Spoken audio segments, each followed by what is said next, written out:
Hey, Michael with XForcePC. I want to talk to you about our new AMD Ryzen workstation. So AMD recently came out with some processors to compete with Intel's high-end offerings on the workstation side. And these are all 8-core processors with hyperthreading, or their version of hyperthreading, which means there's 16 threads available to the operating system. So to the operating system, it'll look like there's 16 processors. Now, who is this for, first of all? If all you're going to do is game, then there are better choices out there. The high-end Intel processors, the i5s and i7s, that you'll find in our titanium systems and other flight sim systems are really the better way to go if all you do is game. But this system can be a good gamer as well. It's not quite as good at gaming as one of the quad cores would be. But what this really excels at is running software that requires or prefers as many threads as possible. In other words, processors or cores.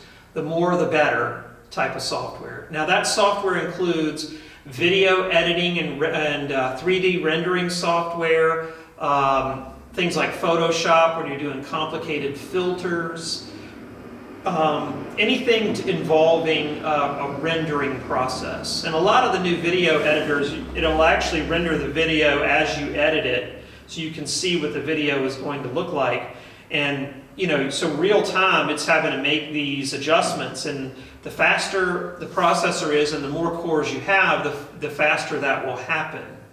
So again, this system excels in having lots and lots of cores and threads for software that is heavily multi-threaded.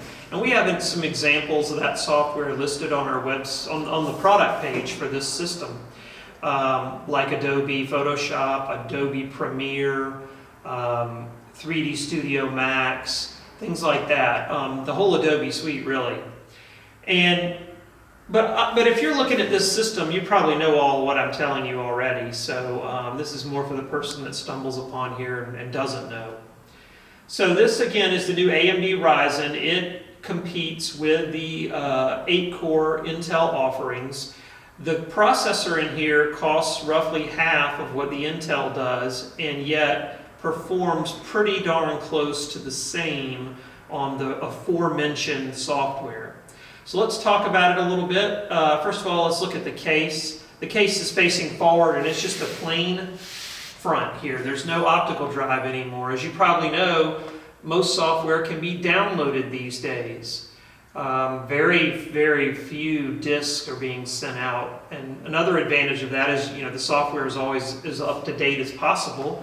Whereas if you have it on a disk, it's only going to be as current as when that disk was made. So in the front here, I will go ahead and take the front cover off while it's facing us, facing the camera. And what you'll notice here behind the front is there's this foam, this kind of soft foam. And that is for noise, preventing of noise. It's noise pollution prevention, so you're not having a loud system. Now also in the front here, taking advantage of this large footprint to put 3 large fans. And these 3 large fans don't have to spin at a tremendous RPM because there's 3 of them, and that makes them quiet. And then this filter just removes and is held on with magnets.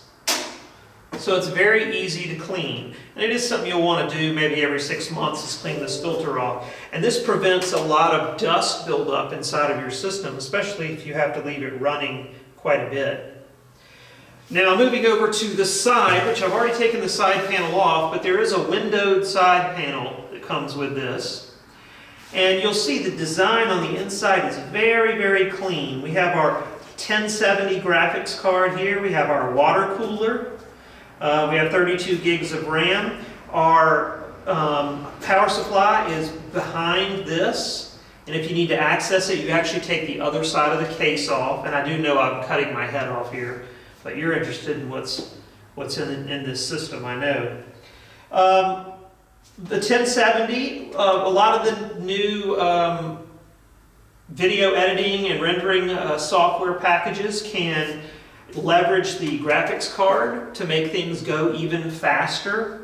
And so you have a nice GTX 1070 with 8 gigs of RAM, and we will offer also a 1080 and then the 1080 Ti when it comes out.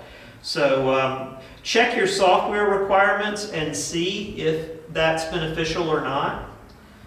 It will depend heavily on what software you're planning to use, whether you want to upgrade the graphics card or you want to move to add more RAM maybe. There's 32 gigs that comes with this, but you could add even more. There's 2 memory slots that are open. Of course, you see our water cooler here, which goes up to the radiator, which is in the top.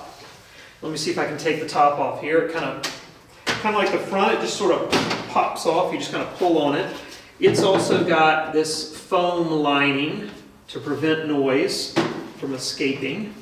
And then in the top here is where we have our water cooler, radiator, and fan.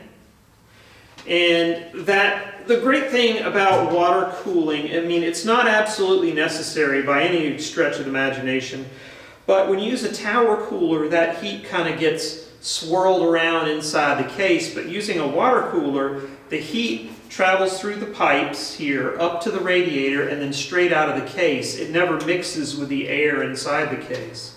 So then in many cases that can be a big advantage. Now we've also got a 1 terabyte SSD that comes with this thing, and an M.2 SSD, so that keeps the wiring very clean as well.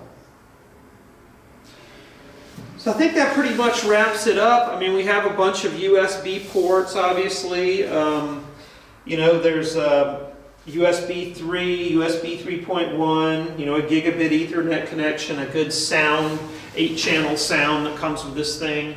And one more thing I'll mention is there's 2 processors. The one that comes with it is the Ryzen 1700X. That is we run that chip at 3.8 gigahertz. And then they have an 1800X, which is 100-ish, a little more than $100 more. And it runs at 4.0 gigahertz. So you're paying 100 and some change for 0.2 gigahertz. Probably isn't worth it. You'll probably never notice the difference. But just be aware, if you spend the extra $100, that's what you're getting. Whatever the percentage difference is between 3.8 and 4.0, I don't know, what is that, 5% maybe, more performance for 100 and something dollars. So that's kind of the deal with the processor options. That's it. That pretty much wraps it up.